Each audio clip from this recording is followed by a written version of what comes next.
I'm really excited to talk to you today about my film, Am I Dreaming? This has been a long project for me. This is a passion project of mine. I am a huge fan of animated musicals. I've always loved them. I grew up with them. I decided that I really wanted to make my own one. And so I'd love to start by showing you the film. You're one of the first people that get to watch this film, aside from the people that have watched it in film festivals. And so with that, I'd love to play you the film.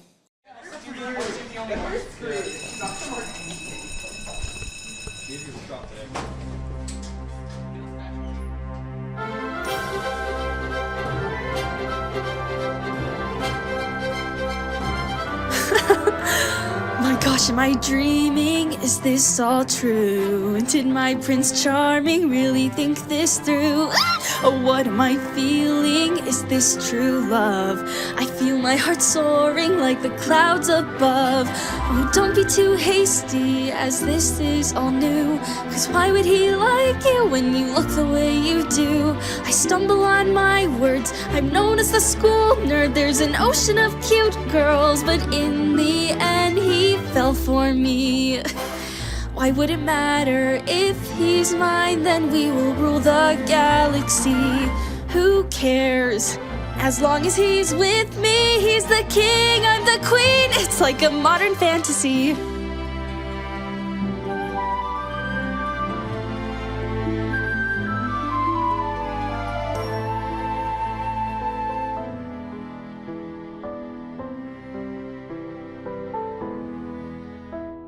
I guess I was dreaming, I guess I'm a fool. I guess this world is really just this cruel. I guess that's my story, no prince, no love. No fairy tale for me to speak of. Oh, why let yourself down, oh why be so blue? Cause why would it matter what this dumb boy thinks of you? I like me and my world, I'm fine as the school nerd. So screw him and his girl, cause in the end I'm fine my way. But am I really? Cause if I was, then would have I put myself down that way? I guess not. So from now on I'll never shed doubt on myself. Cause in the end the one who should love me is me. I'm enough.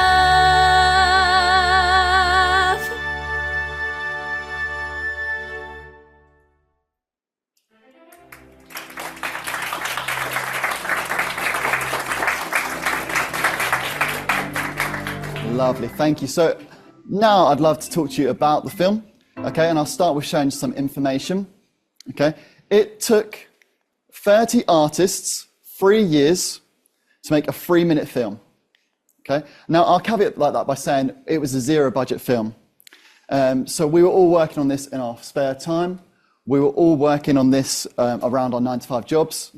And I'm trying to use the clicker to go backwards because we've gone a bit forward. And so there we go. And now, so I'll caveat by saying we were all working on this just in our spare time, you know, all around our regular 9-to-5s.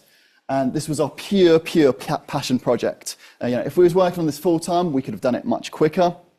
But of the nature of the film, we knew it was going to take us a long time. So the next thing I want to talk about is something called the iron triangle. Now, it's always good to think about the iron triangle when you're starting a new project, when you're starting a new film. Okay, you can choose 2 of these things at the sacrifice of the 3rd thing. So you need to think about this in advance to choose what type of project you want to make.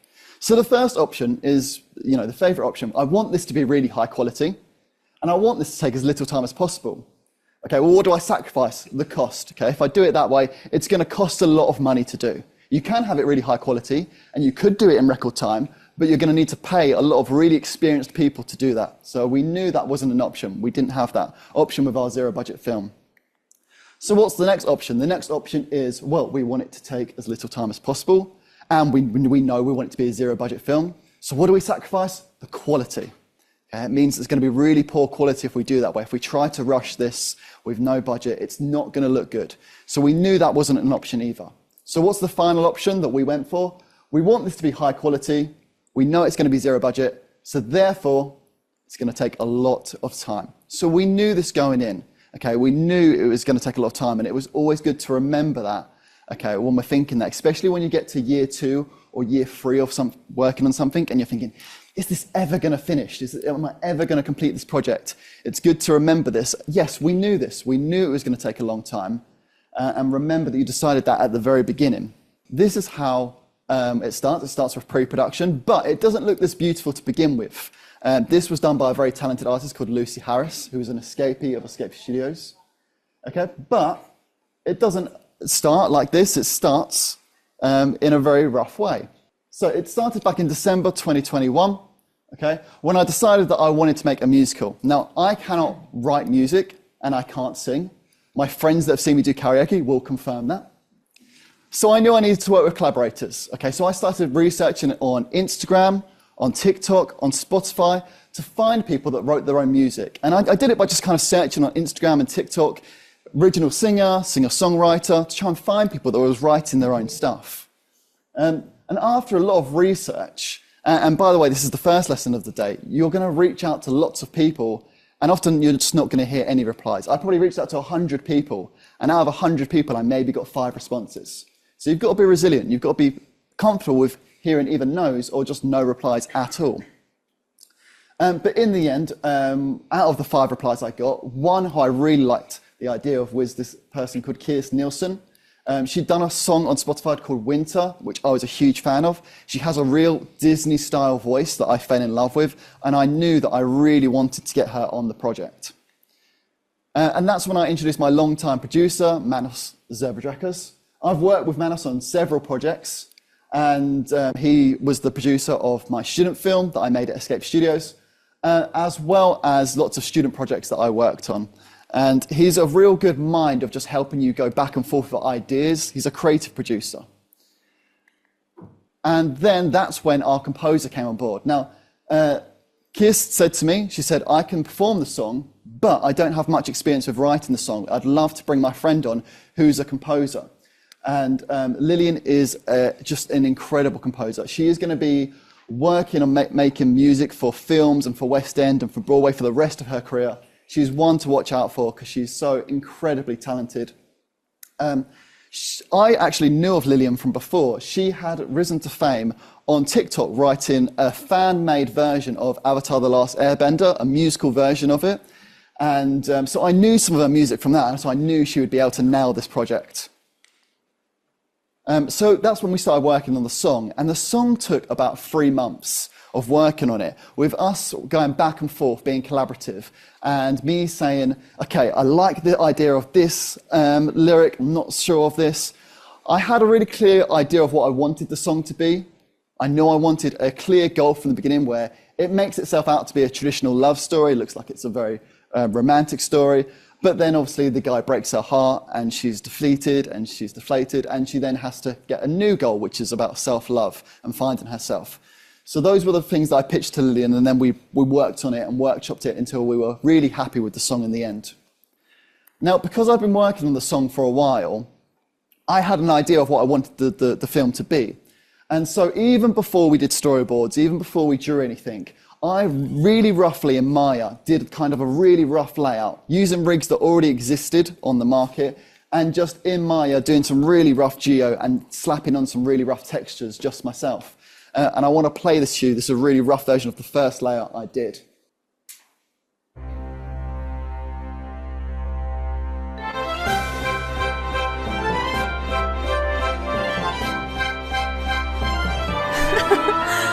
My gosh, am I dreaming? Is this all true? So as you can see, it's really rough to begin with. That's what it starts out with. You might recognize some of them rigs if you've used them before.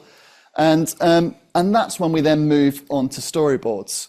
And I worked with a really talented escapee called Austin Hill.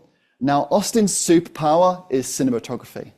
Okay, I'll say to him, right, in this shot, she needs to be ecstatic, she needs to be on top of the world, or I say, in this shot, she needs to be deflated, she's defeated. And he knows exactly where to put the camera, where to put the character to show that. And it's a super skill that he has, where he knows how to do it. And he's able to sketch it out very quickly, really rough in layout. So I know where the shot's going to go. And the bottom row there that you can see, he came up with all them ideas. We had the idea that she was going to go to space and that she was going to be in this fantasy world, but it was his idea that they would shoot off into jetpacks and the pink heart would leave them in a smoke, and then she'd slide down the banister as a kind of homage to Frozen. And so those were all his ideas. And I just want to show some of his work. So I want to show you the animatic that he created from this.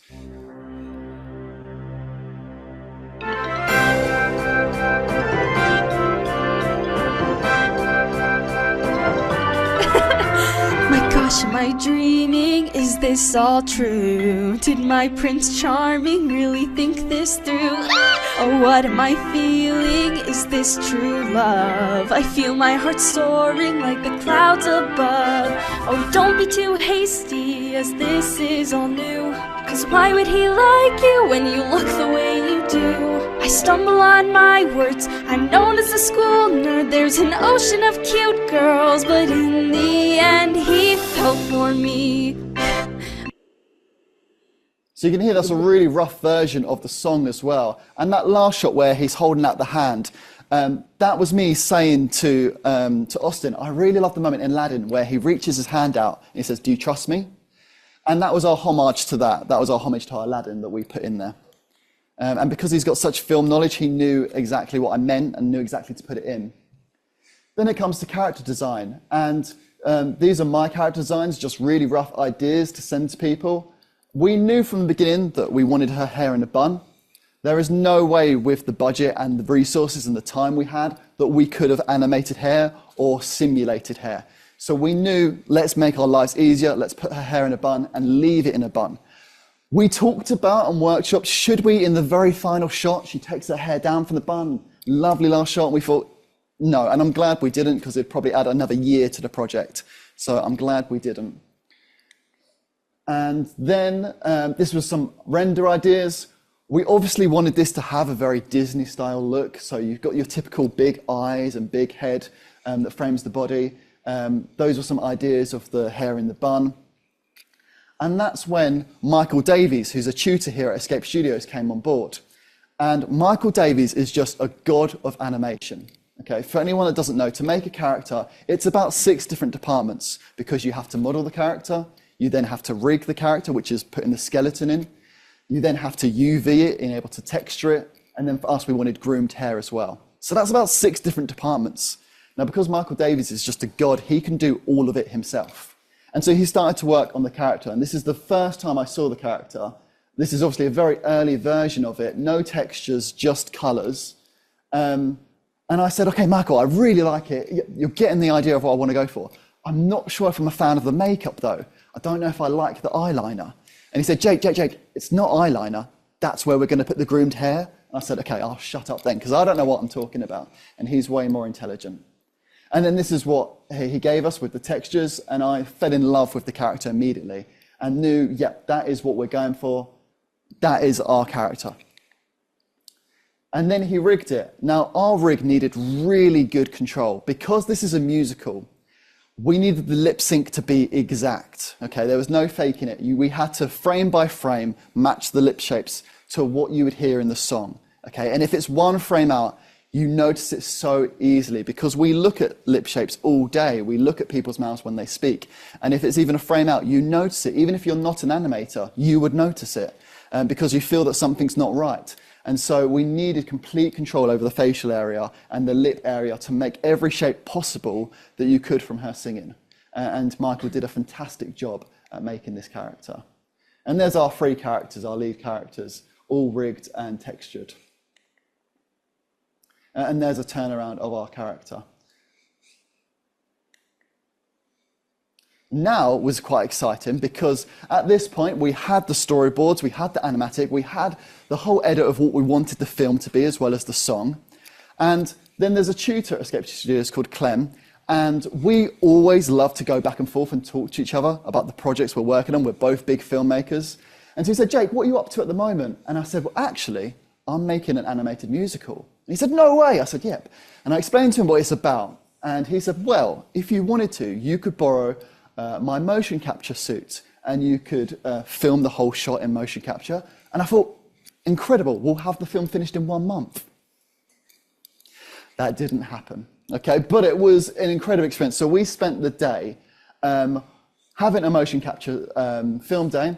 And for this, we have to measure exactly every single part from your elbow to your wrist, to your elbow to your shoulder. The measurements need to be exact so that the computer knows what type of data it's picking up. And this is us collaborating the suit, some easy movements so the computer knows. And then we can watch it back in the computer and see kind of the actions we're getting. And there's the example of us, what we're seeing in the computer, so we know we're getting the right stuff. And then the actress is someone that I know from an acting school I used to go to, and we worked back and forth. This shoot is back in 2022, and I look very young.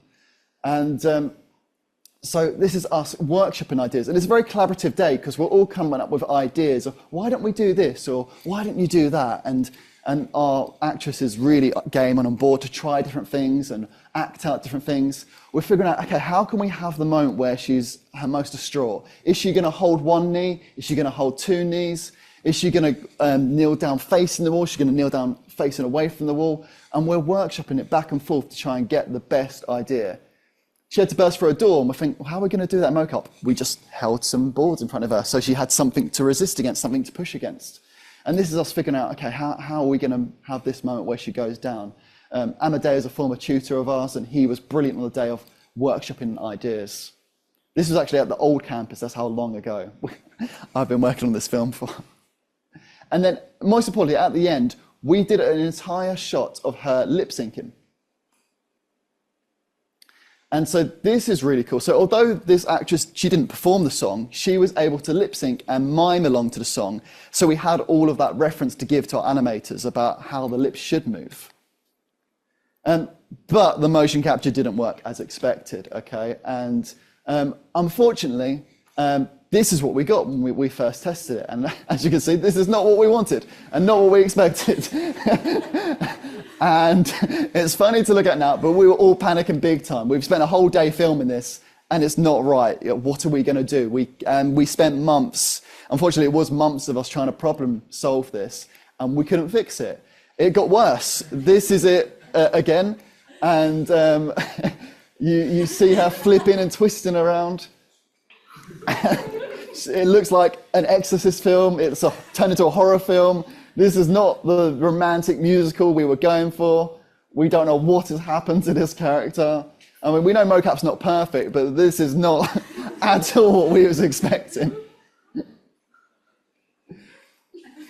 That was just for extra flair at the end, I think. Just a little twist there. But in the end, we worked out the way to get the motion capture on, but it's still not perfect. The arms are intersecting the chest. In a moment, she's going to kneel to the floor, and her knees are going to clip through the floor because the mocap isn't too good at picking up where the floor is. You see her feet go through and they would intersect. So it's not perfect. And the other thing we noticed from watching this when we had all the raw mocap back is that mocap picks up everything. Every little jitter, every little movement the mocap picks up, okay? And mocap is used a lot in video games, and you see it a lot in game cinematics, and it works for game cinematics. It looks beautiful, it's emulating real life. But that's not what we want for our film. We don't want it to look like real life. We want it to look like a Disney animated film, okay? Which is, you hold a very strong pose, very elegant pose, and then you move into your next pose. It's not trying to do this where you see every jitter, okay? So we quickly realized, although this motion capture is amazing, it's great, it makes a perfect previs for us, so we've got the whole film in edit of what we want the film to be, and we can show that to animators of this is what the film is going to be. It didn't work for the final animation. And so I gave the animators the option. You could either use the motion capture as it is, and this is what it'd look like when you'd open it. You have a piece of data on every single frame, so that's what the graph editor looks like. It is a nightmare. So what you can do is you can select a whole chunk of it and you could shrink it and kind of minimize them jitters. So you see her head's moving up and down. You could shrink that so the head's moving less than you planned. You could shrink it in so it happened quicker. You could stretch it out so it happens slower. But it's a lot of data that you're messing with, that you're trying to work with. You could either make a new animation layer on top of that and add to that, But a lot of our animators found, you know what, this is great as reference, but it's actually easier just to start again. It's actually easier if I animated this from scratch. And for 90% of the shots, that's what we did. We animated it from scratch because we wanted that traditional animation feeling from it. But it was at this point where we've got a whole version of the film that's in previs because of the motion capture that I can send it out to people. And at this point, we had 1 or 2 shots that were animated. And that's when our head of animation, Anya Diachok, came on board. And this completely changes the project because she is absolutely amazing at what she does. Now, I met Anya during an animation masterclass that was run by Hiram Osmond. He's a supervisor and animator at Disney. He was actually the supervisor and animator for Olaf in Frozen. And so we both met during this masterclass and we stayed in contact afterwards. And at this point, I could show her the film, what I had in mind, and she'd always wanted to work on a musical. And there's not many opportunities, unless you're working for the big studios, there aren't many opportunities to work on a musical. So she was game to come work on this. And this gives a new level because she's now looking at every single frame. You know, I might look at a shot and go, oh, that's fine. She'll look at it and go, no. Look at this frame, there's this tiny detail. Look at this frame, this tiny detail. So it brings a whole new level of professionalism because she's already been a lead and supervisor across the globe, around the country, around the world rather. This is what an animator would receive from me. I've worked on many student projects where they say, come work on my project, I've got this idea. And you go, yeah, sure. And you go work on the project. And then you open the scene and they haven't given you anything. And they say, oh yeah, you find the character in this folder, it's called Final, Not Final 2, 31. And then you find the environment, that's called Not Final Yet, Will Be Final Soon, blah, blah, blah. No naming conventions. And you can't find anything. And I've been on so many of those projects. So I knew for this, I wanted everything clear. I wanted a clear pipeline. When an animator opened a shot, they would have everything ready for them to go. So the character was referenced in, the motion capture was already put on the character. They had 3 types of reference. One that was a body cam reference from the shoot, one that was a facial reference for the lip shapes of the shoot, and then the storyboards. So when an animator opened their shot, they could get to work straight away. And they knew what I wanted. All the directing choices had been made. And so they just needed to, follow my ideas and then animate it beautifully. Now, in the industry, you have something called dailies, which is where every day you get feedback on your work. Now, we didn't have the luxury of dailies, we had weeklies. So once a week, we would meet up and we would then give feedback. And so this is 3 years over the course of like 10 seconds. And you see, we all change a lot throughout them years. But once a week, we would give feedback, and then Anya would do draw-overs on everyone's work. So she's drawing over their work, saying, okay, what about this pose? Why don't you try this? What about this? And she's drawing over to give, reference to the animator of what we want. And the feedback is so good. I want to show you just a tiny bit of that feedback to show you the level that we're getting. It seems like she's hitting the invisible wall on the up movement. And then she goes down, which is good. But I think the area that we need to work on is from frame maybe 18 till frame, 28, so 10 frames. So we could make it a little better. It's already okay, but we can still feel that she's really fast here, and then she sticks in the space. And why I think we could make the slow out a bit faster is just so we steal some time from the slowing out into slowing in, Okay, so that's the level of detail. We're now going frame by frame analysis about what's working, and would be highly critical of everyone's work, but in a good way, in a way that improved the animation so much more than I would ever be able to do it on my own. And then she also created some lip shapes. Oh, let me go back and play that if you can. So she made a phoneme for every possible shape that you could get, which was great as a base. So you could listen to the song and go, right, I hear an M sound here, I hear a B sound here. Okay, so let's put that in. It wouldn't work one-to-one. You couldn't just press some buttons and it's done for you. You would have to blend between the shapes. And obviously you'd have to change but based on the emotion that she has while she's singing that song. But this was a great way so that everyone stayed on model, everyone's using a similar lip shape, and then outside of that, you then change it based on what she's feeling and how the lip shapes move from one to another. And as I said, this was the most difficult part because it had to be perfect. We watch lip sync all the time. If it's one frame out, you can tell straight away. This was the part that needed to be perfect. And then Anya obviously can't be here. She's off around the world being a supervisor. But I wanted to ask her, some questions like, why did you join the project? And what made you stay for such a long time that we was working on this project? So let me see if that works. We'll try to play it from here. My name is Anya. I was the head of animation on the project I'm Dreaming, directed by Jake Lee. And right now I'm walking my dog. Here he is. It's Kubo. Yeah, so Jake asked me to answer a couple of questions about the project. So let's do it! First of them was why did I agree to be involved in this project, even though it's a zero budget gig. So yeah, people ask me to join their passionate projects quite a lot, and usually it's something not very interesting, and maybe it even is interesting, but it's not very well produced, meaning pre-production. And what Jake had amazed me, that he not only had rigs already ready for animation and animatic, he also had layout with mock-up. So basically most of the directing choices were already made, and yeah, it felt like a very serious project to be a part of. So wow, I was flattered he wanted me to work on it. And the second reason is that the project is a musical with a very cool song. So I watched this layout with the song, with all of this cool work already done in it, and I thought, yeah, why not? Okay, let's do it. And we did. And the second question was, why didn't I drop the project? Which is a good question, because, working on something for more than 2 years for free, having at the same time a full-time job and personal projects for sure, it's challenging. And I think the main reason is the way Jake treated the team.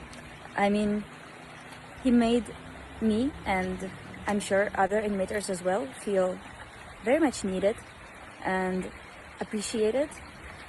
But at the same time, he never pushed me or other animators time-wise. So he pushed us creatively, but never pushed us saying that we have to do it this fast. Or never ever in these 2 years I felt guilt about missing a call or calling sick, or even once I took a shot to animate a shot and then I dropped it. I said, I don't want to animate it, and I felt zero guilt because Jake was so friendly all the time and supportive, and I think this is the reason we made it. Even though we made it slower than we wanted, I guess pushing time-wise would help us to be faster, but I'm not sure the project would be even finished, because when people spend their free time on something for free, they don't want to feel bad emotions, they want to feel only good emotions. And I think it's really important and cool what Jake did with us.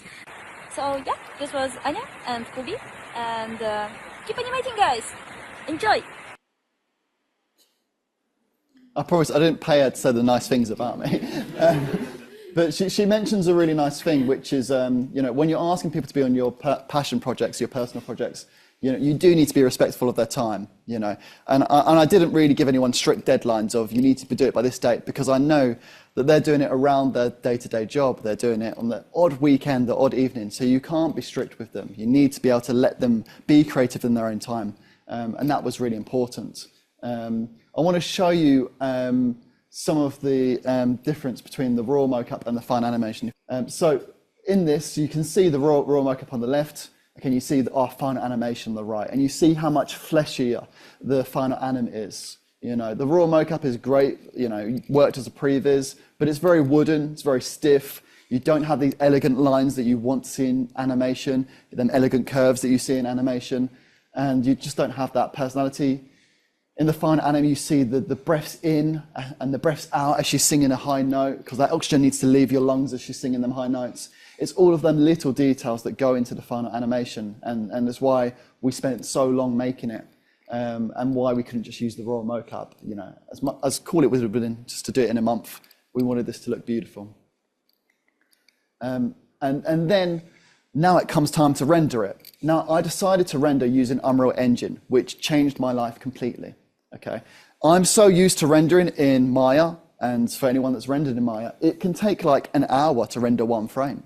And even then, when you're working on it, you don't know what you've got. You're working in a void, and you're hoping that it's going to look good. And then you wait an hour, and you're like, oh, that's not what I wanted. Okay, let's try again. Let's wait another hour to see what it looks like. Unreal is real time. So the character, this is all real time. So you put it in, you're moving the camera around, you're moving the characters, you're moving the lighting, you can see what you've got. So this is a huge game changer, and completely changed how we could render the project and how fast we could. And then the next video will highlight that even more. So you can drag a light in. Okay, you're seeing in real time how that light is affecting her, how the shadows are affecting her. Okay, you can rotate it, tilt it, to get the desired effect. Which blew, I felt like I discovered fire when I did this, because I was so used to rendering it in other software that this just blew my mind. And then you can change the color of the light. So if you wanted cold lighting to kind of show that she's sad, or you wanted warmer lighting to kind of create that warmer, nice feeling, you can do that, and you can play around with it and see what you're getting in real time, which blew my mind. So what went wrong? Everything went wrong. So this is us first putting the character Unreal Engine. Now nothing particularly looks wrong, the textures aren't there yet. This is actually a good sign, because we managed to attach the groom hair to the head, so that was a good sign.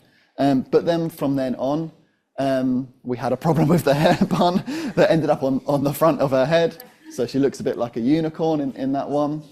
We had a problem with the hair becoming really thin on the groom, which obviously we didn't want. We wanted thick, luscious hair.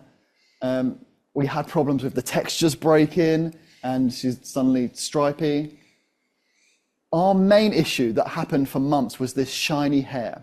So you can see on the right, for some reason, the hair was just emissive. It was, shining, and that wasn't the effect we wanted. But whatever we did, we couldn't seem to fix it. And this is us trying to fix it. Over months and months, we're trying to fix it. And somehow we're making it worse by trying to fix it, and we don't know what is going wrong. We're trying different textures, we're trying different grooms, we're trying to fix it, and we can't work it out. Eventually, after months, we realized that it was actually a problem with the lighting. Okay, there was something that was in the ceiling lighting that was breaking things. So we deleted all of the lighting, and we started again. And that's when we got our image on the bottom right. And then we also parented lights to her eye socket, so that you've got that sparkle in her eye. And that gives it that real nice traditional animation feel when you've got the sparkles in her eye. So one shot that particularly went wrong was this shot. Now this shot had been there from the beginning, where she bumps into a mirror, she turns around, she looks at herself in the mirror, she feels very self-conscious. Now, I'd been working on this for a long time. I'd shown many people my storyboards, many people who worked in video games and worked in Unreal Engine. Not one person said to me, by the way, mirrors don't work in Unreal Engine. And it wasn't until I came to render it that I realized. And no matter what we did, it's just something that Unreal Engine isn't very good at. And now when I play any video game and I see a mirror, and it looks like the top left image, that's how kind of mirrors appear in video games. And I thought, well, if even these top-level video games, these AA companies, can't fix this, there's no way that we're going to be able to fix this. So we need a solution, and I'm quite stubborn. At this point, I really liked the shot. The shot had been in the film for about 2 years, and so we needed a solution. And my friend said, well, why don't you kind of do it like a live action? Why don't you put a green screen material on the mirror and then film her from the position of where from the mirror is? And I thought, you know what, that could work. So that's what we did. We put a green screen material on the mirror. We filmed her from a camera that was parented to the mirror, so that you got that jumping up and down when the mirror goes up and down. You see it go up. And then we composited the two together. And then the end, it will look like this. Why would he like you when you look the way you do? I stumble. So there we go. She's in the mirror, she's looking at herself, and it works. And then now it comes time to the final render. And this is an example of the animation to the final render. And I'm really happy. This is the classic Disney swirling shot where the camera swirls around her. She's at her highest moment. She sings about her self-love. And we end on a nice high note. And I think that's my favorite shot of the entire film. So then it comes time to enter into film festivals. And it got entered into festivals and won film festivals. But this was the first one I got to attend in person. And it's always nice. I mean, with passion projects, with your own films, the reward is just finishing it. I know so many other people's projects that just don't get finished, or it's in limbo. They've been working on it for 10 years and it's still not finished. That happens with passion projects. And so just finishing it, just completing it is the goal, and that's when you feel love. But then it's really nice for other people to say it's okay as well. So this is us at the UK Film Awards. I'll play it from in here. And there we go. You can't hear it, but they announced that we had won, and that's really exciting. And so that was the first one that we got to win in person. And then I've got to attend Filmic Festival, and we won in person there as well. It won Best Film Score. And it's been doing the circuit now for a year and a half. It's won 10 awards. It has 15 nominations, and it's still going. It's still making its way through the festival circuit. So fingers crossed for more success. What was really exciting is that we got featured in Animation Magazine. And this is a magazine that I've read for as long as I can remember. I read the website every day to see what's happening in the animation world. And so to see our film on the website was a really, really cool feeling. One that we didn't expect. We wrote a press kit and we sent it out to every magazine and website we could think of, hoping that maybe some of the small ones would pick it up.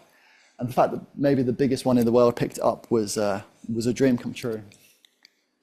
Now, what's really exciting, and this is the first time I'm announcing it today, is that it has been selected for American Documentary and Animation Film Festival, which is an Oscar qualifying festival for the Academy Awards, which means if it wins at this festival, it goes into the long list of the Oscars, which is super exciting. Now, I don't think it's going to win. I have no expectation it's going to win, but the fact that it's going to screen amongst many of these films that are going to go into the Oscars is really exciting, really, really cool. So what are my takeaways? Just start, okay? Don't let the problems break you. There are going to be so many problems along the way, and you're going to be thinking, as you're 2 years into a project, 3 years into a project, is this ever going to get finished? What am I doing in my life? Why am I still working on this? No one else cares if this film gets finished. But it's your baby. You've got to finish it. You've got to keep going. You've got to be persistent and make sure it gets finished. And also, I had, such great if I didn't finish this. I was telling everyone for ages that I was going to finish it. I had to finish it. And so I just kept going. So what's next? I'm creating my own company called Pixel Control Studios. We're going to hopefully make music videos, make adverts and content material. And I really want to focus this around music and animation. I think they blend so well together, and I want to keep making stuff. Are there any questions? So we'll go to online to begin with. Also, if you want to scan the QR code, you can listen to the song on Spotify now. So give it a listen there. Okay.